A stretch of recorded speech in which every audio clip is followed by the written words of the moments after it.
You're listening to An Artist's Happy Hour, a podcast produced by the AT&T Performing Arts Center. I'm your host, Matt Lyle. In this episode, I had a video call with local stage director Kara-Lynn Vaeni.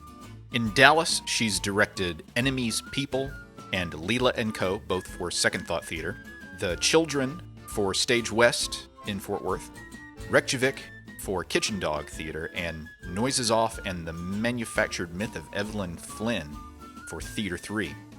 She's on the acting and directing faculties of the Yale Summer Conservatory and is an assistant professor of acting at Southern Methodist University. She recently won an NEA grant for her play Shape.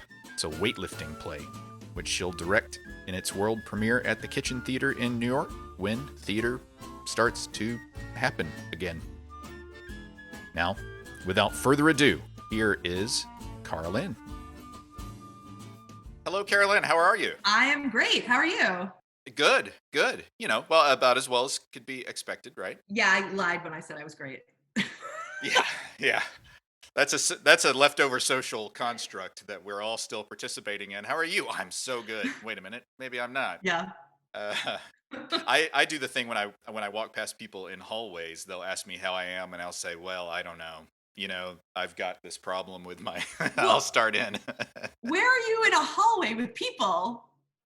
Oh, I mean, this is from a lifetime. Oh, okay. This is from 2 months ago. Yes. The other life that we lived. So I trust, though, ultimately on the macro that you're home and you're well, right? Yeah. Yes. Good. Well, I'm excited to talk to you about directing. Thanks for being here with me. Now, if you haven't listened before, this is the part where I pepper the guest with praise. So, Oh, I'm ready. yeah. Do it. Yeah, so that the folks at home, if they don't know that you're awesome, they'll understand it. So you are a busy director around town for a good long time, and that is for a reason, because you're talented, you're good people. From my experience, I worked with you many years ago at the Dallas Theater Center. Yeah, right? yeah. In Susan Laurie Park's 365 Days, Yes. 365 Plays. Yes. Yes. Speaking of a lifetime ago. Right.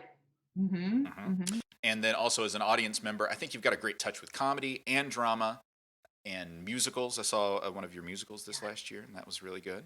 And in the room, I really appreciated how good of a time. I really look back on all that with very fond memories. Yeah. You know? I felt like we were doing good stuff because I trusted that what you were telling us was good, and you told it in such a nice way that I've always tried to emulate that in some ways. One of the things that you always said that it still tickles me is you would say, "Oh, that was kind of amazing." Yes. That was Yeah. sort of incredible. Yeah. So it's like there's still work to be done. Right, but we're on the right track. Yeah. Yeah. Well, I always appreciated that, and I'm glad that you're a Dallasite again. Me too. Yeah, especially now. Yeah. It's a little easier, isn't it? Yeah. Mm-hmm. Now let's talk directing and your career and stuff a little bit. So, do you recall the first show that you were ever a part of? Is the first part of that question. The second part of the question is, how terrible was that show? The first show I was ever in was I played Little Miss Muffet in nursery school, which I think they call preschool now, or pre-K. And that show was probably really terrible because it was all 3-year-olds. And I got my picture in the paper in that show. And like for many years after that, I would do a play at school and get my picture in the paper. And I just thought that was like the natural order things, that like once or twice a year, my picture would be in the paper. I look back now and I'm like, I think it's because I lived in a small town and my dad was the minister. Like, that's probably why. There was literally no other news. Right. Yeah. Yeah. You were one of the great 5-year-old Stellas. That's right. Yes. Yeah. Yeah. So you started early. Mm-hmm. Do you remember the first show you ever saw? Yeah, it was Annie. And I saw it in Boston, which in Massachusetts, that's our version of Broadway. Like, it's in Boston. So that's like, it's like for real. And I remember I was like so concerned because when they came out for the bows, I was like, what's going to happen? Because we're all clapping. But then when Miss Hannigan comes out, we're all going to boo her. And that's going to be sad. And then she came out, and of course she got the most applause. And this is Yes. before I knew what a director was or that a girl could be one. I still thought I wanted to be an actress. And then I was like, oh, note to Right. self. You can play, like if you play the bad one, you don't have to be pretty. You just have to be Mhm. funny. Nailed it. And you can still get applause. So I'm like, forget it. Now I want to be the Wicked Witch, and I want to be like, yeah, I want to be all the villains. Yeah, that's great. So how old were you when you saw Annie? Like 8 or 9, I think. Yeah, that's a good age. And you'd already been in I'd already been a like star. 7 or 8 shows. Yeah, you're in the paper once a year. Yeah. What else could there be? Yeah. It's been all downhill. Basically. I Yeah. peaked at like 10. Yeah. Yeah, me too in a lot of ways. So that was in Massachusetts? Yeah. Is that where you grew up? Yes. The North. And yes, and when did you start taking the theater thing seriously? Oh, I always took it seriously because people would always ask me what I wanted to be when I grew up. Like I met a lot of adults because we moved around a lot. And so really my friends were my parents' friends. And adults always are like, hi, how are you? What's your name? What do you want to be when you grow up? And I didn't know that you could say I don't know. I thought I had to have an answer. So I always just said an actress because I was like actress or astronaut. I don't know. Those were the things I like to read books about. So yeah. And then because we moved so much, every school had like a drama club. And so then I could have like Insta friends. And Mhm. I was always the best one. So I always got the lead. That helps steer you in the right Yeah, direction. but I didn't I had like no game. I didn't flirt or anything. So I was safe. Like girls could still be friends with me because even though I was going to have the lead, I wasn't going to steal anybody's boyfriend. So That's good. yeah. Yeah. Yeah. Yeah. In college, I discovered that in the theater world that hey, girls suddenly like me and they never did in high school. Right? Yeah. So it might have set me on my way to a life in the theater. Oh yeah, especially in 'Cause- college. Yeah, so you teach it. What do you teach at SMU? I teach sophomore acting, which is scene study. I teach this class called Business and Professional Aspects, which is for graduating seniors. And I teach acting to the third year grad students who are just about to leave. And that's what brings you here to town Mhm. again, right? Yes. So, uh, so those years ago, the mid aughts, when you and I worked together, you were just in town gigging with the theater center, right? And what was the connection there? How did you get that job? Oh, it's Yale. It's Yale. Yale gives me Ah, everything. Every single thing I've got in my oh, that life came from Yale, which is good came because from I Yale. am still like yesterday. I got a call from my student loan association. So just in case you think Speaking it's of, glamorous, let me assure you, they definitely were like, "You owe us $14.98," and I was like, "How dare you?" yeah, now, Yeah, yeah. I mean, that's just for yeah, today. Like, I definitely still owe them 5 figures. yeah. My goodness. So yeah, I was at Yale guest directing a play, and David Kennedy came and saw the play, and that was like that one weird year where Richard Hamburger had left and Kevin had Yes. not yet come in, and David was the interim guy. And so David like saw my show and he was like, "Oh, you're good at this, this, and this, and will you come and do that at Dallas Theater Center?" And I was like, "Oh my God, yes, I will." And he's like, "It's great, and then you'll get to meet the new guy who's coming in, and you'll forge a connection with him." And none of that happened, but I did get to direct the play, and it was awesome. We had a great time. Like I also Yeah, it remember was fun. he was doing A Few Good Men on the main stage. That one was when it was at the Kalita, and he was like, "You can Mhm. use any space you want except the stage. Any other space." I was like, okay, Yeah, I will use all of the yeah. spaces. We were in closets Yeah, and we were yeah, outside. yeah. We were like on the Uh huh. roof. Do you do you know I still have a knee injury because of Oh that my God. experience? No. The big crazy thing that I did, I was very bendy Yes. and rubber bandy and athletic as a young man. Yes. That is all gone. But I or mostly gone. I where I would fall backwards and sort of bend myself in half, and I hurt my knee a little bit, and that knee Oh God. still when the weather is right, I never did anything. I never took care of it, of course. I just sort of limped around for a couple of months and I feel until like it there, felt decent, and then yeah, I feel like there's a workers' comp lawsuit in there for you. I think the statute of limitations maybe. I don't know. I think you should think That's about why I it. brought you here today. That's why I brought you here today. Actually, is my knee. I My remember knee is that killing terrible me. injury. I feel like that's a $2 million injury. Hey, I'll take. I need it Yeah. desperately. So you were in New York until you got the gig coming to teach at SMU, right? Yes. That's what brought you back to Yeah, Dallas. yeah. Were you working in New York or Massachusetts? Where were you working as a director before coming back to? I was working all over the place. I was working in New York and in New England and in Florida. And like, I was just like a gig director. So that's where you Uh-huh. lead a glamorous life of living in crappy hotels and making Yeah. not enough money to direct plays that you don't choose. It's awesome. Yeah. Yeah. Yeah. Yeah. That's what are the positives of that thing? Do you have some? You're making a living doing the thing that you're still paying off your grad school debt to do. Yeah. That helps. I mean, I also like I sound like a jerk, but like I love directing with a fiery passion. Like it is the most fun thing that I can think of to do. So you get to do that. That's cool. So I was doing that and I was like adjunct teaching at a bunch of different schools in the tri-state area. Like I at one point I was like, I mean, this won't make any sense, but like I had a job, I lived in Brooklyn and I had a job in New Jersey teaching, and I had a teaching job in Long Island. And I don't know Texas well. Mm. And I mean, that's like if you live in Dallas and you also have to teach in Fort Worth, and then you also Mhm. possibly have to go to Houston, like all on the same day. Right. Yeah, it sucks. Yeah. Yeah. That doesn't sound fun. Yeah. But you have to make a living. Right. Since moving back to Dallas and you're teaching in one place now, that's good. And then you're gigging all around town. How does that lifestyle uh, compare? Uh, do you prefer It is one thing to the other? awesome. Good. I love it so much. I like having an artistic home at SMU. I like you. This is the first time in my life where, as a teacher, I actually identify with the faculty, because I'm like, oh, I'm part of something and I'm hopefully going to be part of it for years. And so I want to grow the program, and I'm thinking about like this class, but also how does this feed into the next thing?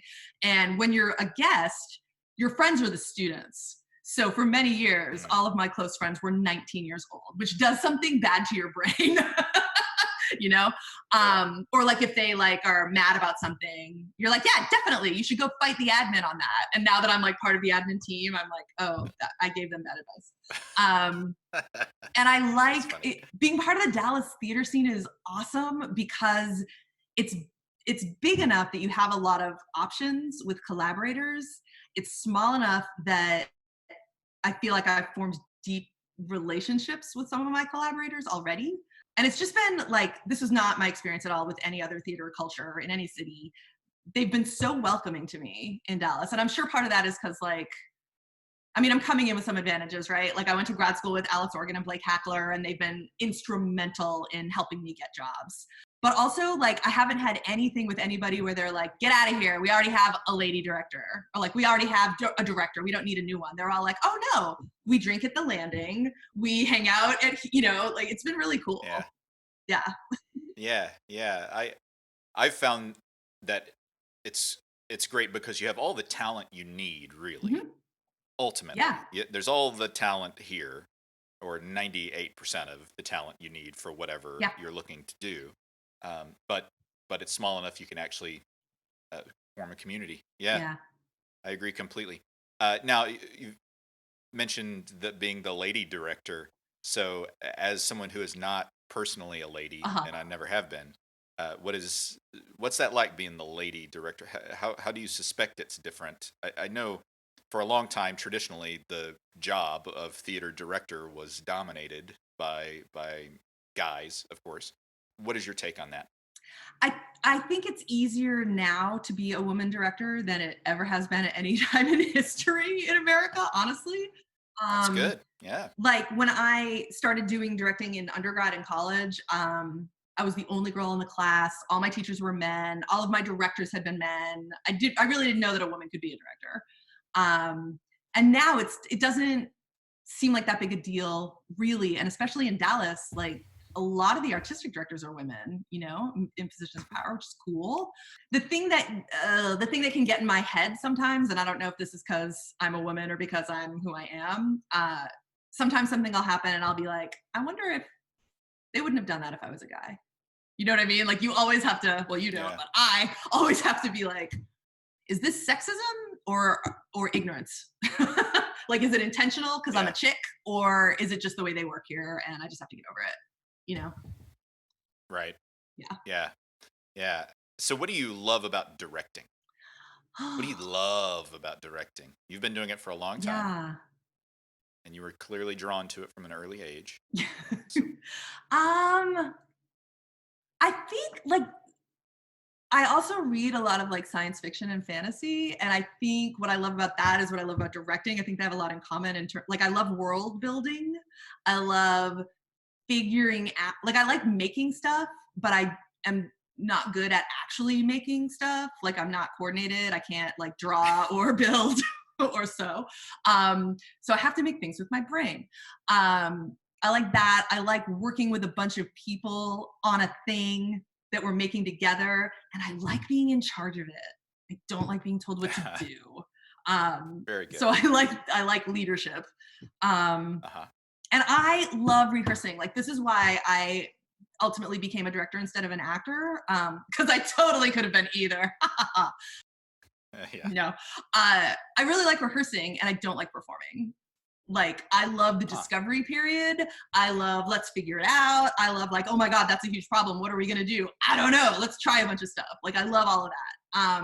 Once it's all like previews are nightmares for me. Like once you only like once you've gotten like your 3 previews and you're like, okay, I understand how the show works. Now I have to watch the show 6 more times.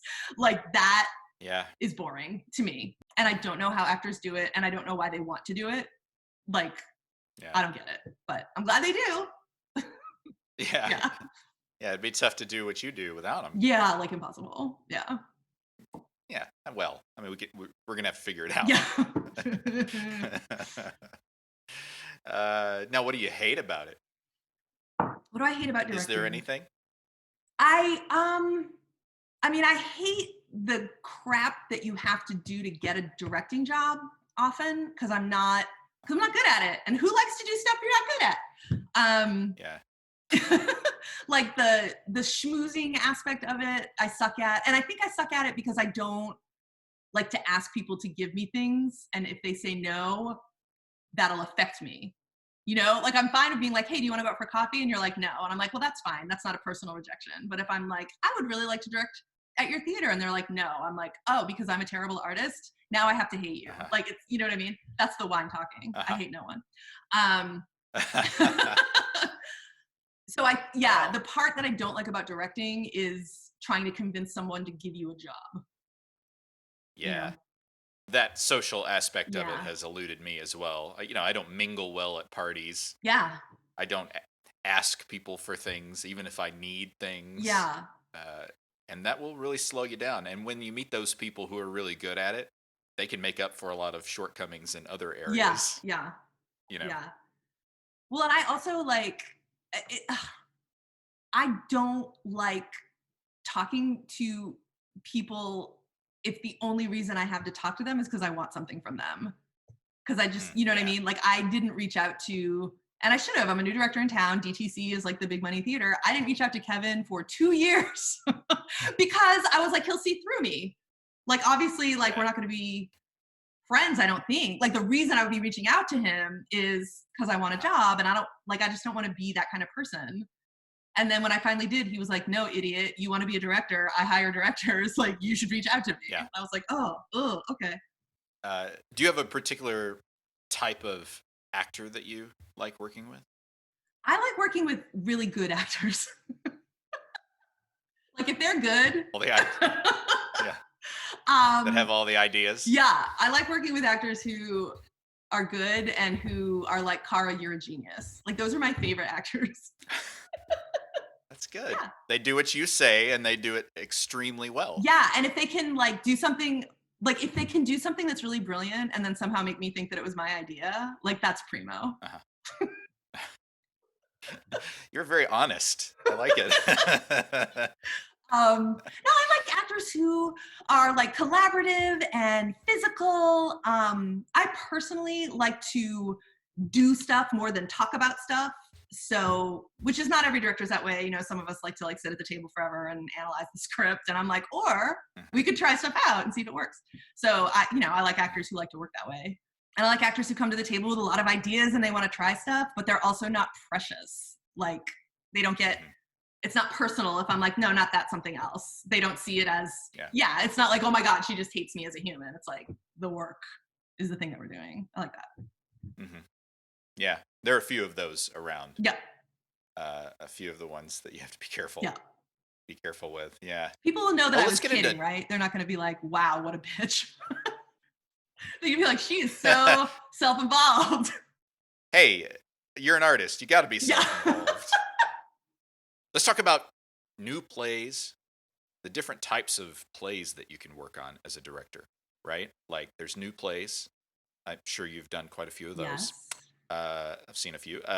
Established scripts, the kind that you get a script in the mail Yes. and you've got to do everything word for word, no matter what, Yes. right? And you can't connect with anybody about that. And there's a certain amount of there's a certain amount of freedom to that too, I think. But we'll talk about that. And then also musicals, which I have zero experience. I've acted in a couple of musicals back in college, but then I've avoided them with every other part of my life. So if you could run us through those things. I like working on new plays are fun to work on if the playwright is cool. So a new play to me is this hasn't. You're laughing. Oh right, because you're a playwright. Hey, I'm cool, baby. I think of you as an actor, but you're more of a writer now, no? Or you do both? Yeah. Well, yeah. I mostly write because I can do that at home. Yeah. And I don't have to rehearse and be away from. I have a kid and a wife, and I really enjoy. I've done 3 shows over the last 3 years, and I really enjoy doing it. But I don't like being gone from home. Yeah. I like rehearsing. I love rehearsing and performing. But when the kid hasn't seen you except for the hour in the morning, that I'm just not in for that right now. I put it on the back burner just a little bit. But yeah. So new plays, cool playwrights. If the playwright is ready cool, to collaborate, you will have a great time. And the playwright is cool to me means if a scene isn't working, and you're like, dude, Michael Federico, for example, the scene is not working in your musical. The thing that was awesome about working with Michael is that he would be like, you're right, it's not working. I know how to fix it. And it would be a writing solve. Or he would be like, the scene is not working. I don't know how to fix it yet. And then I would be like, then it's probably a directing problem. Or I could just I could be like, I cannot make this scene work. And I don't know why. So we were just collaborating all the time. But the focus was the play.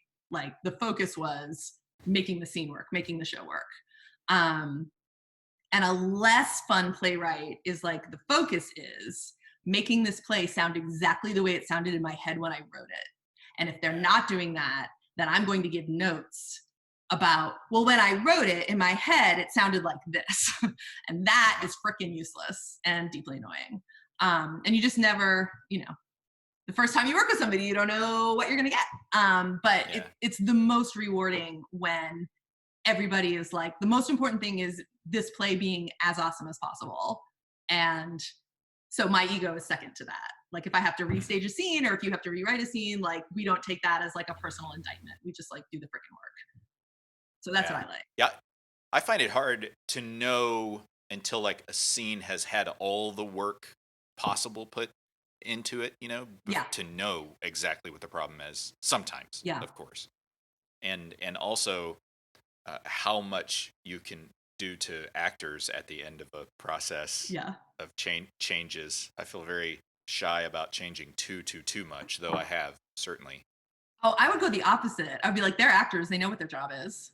Like you get rewrites up until previews. That's what previews are for, Yeah. I mean, lines and stuff, but then like brand new scenes and stuff is always like, oh God. No, tough shit. Grow up. I'm too nice. I refuse to grow up. Yeah, no, fair. No, I was talking to the actors. You stay your beautiful, youthful self. Yeah. The actors have to grow up. No, I'll grow up. It's okay.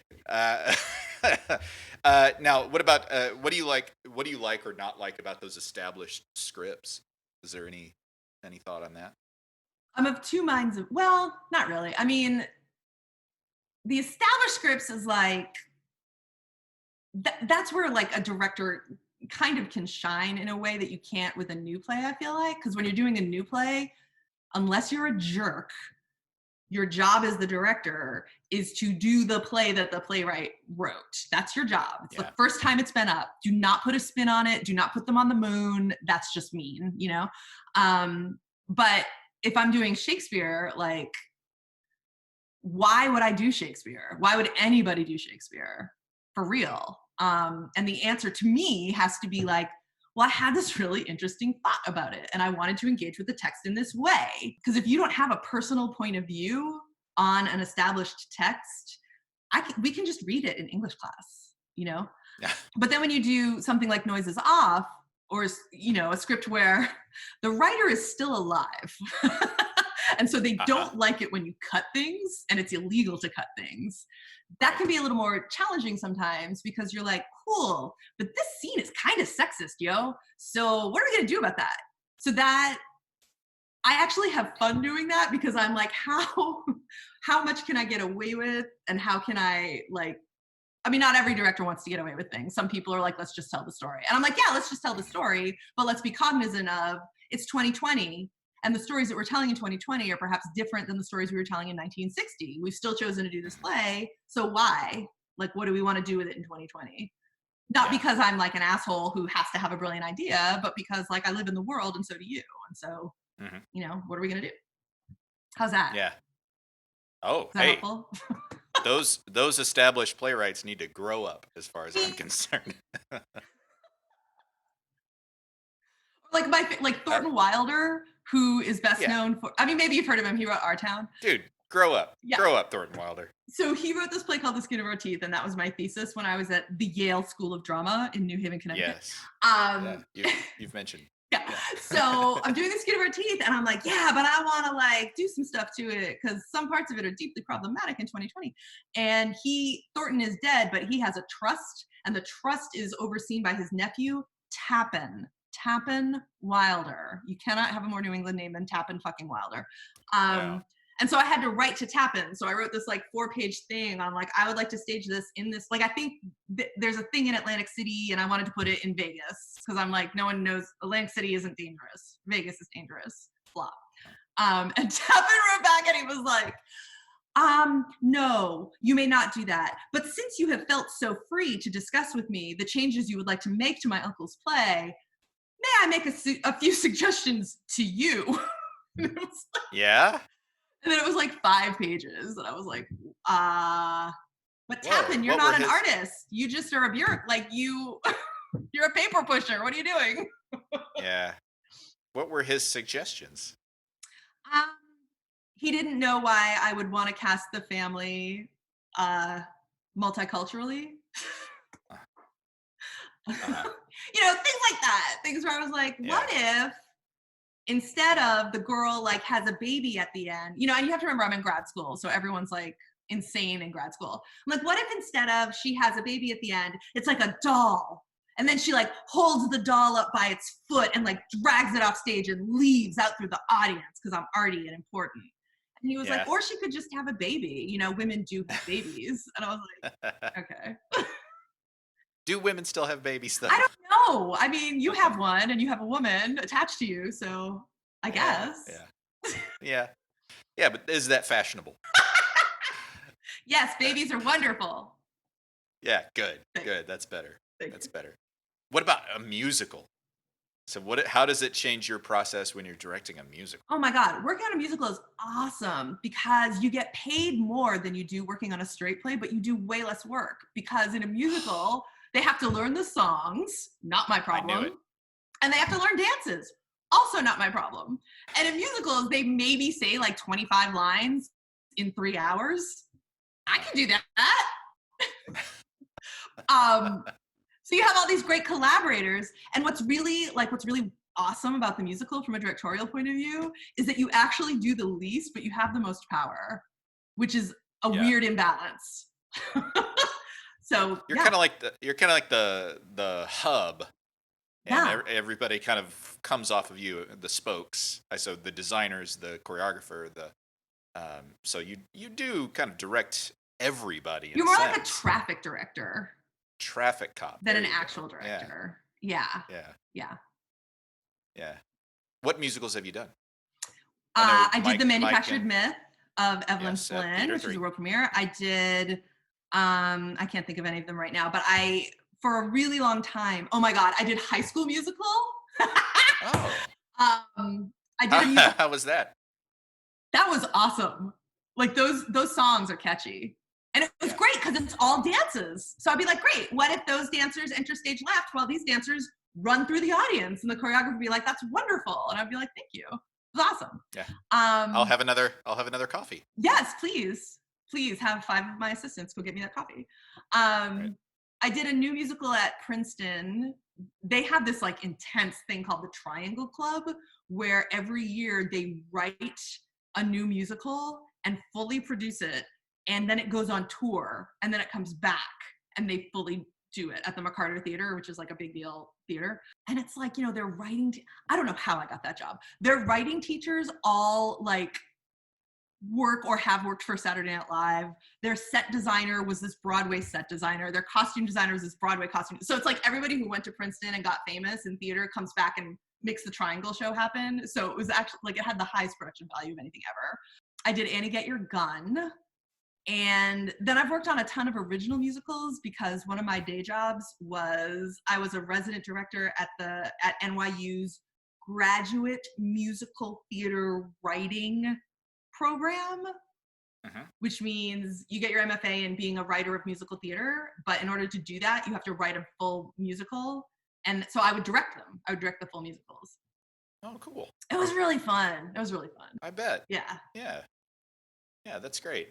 Well, we're coming to the end of our time. Do you have any?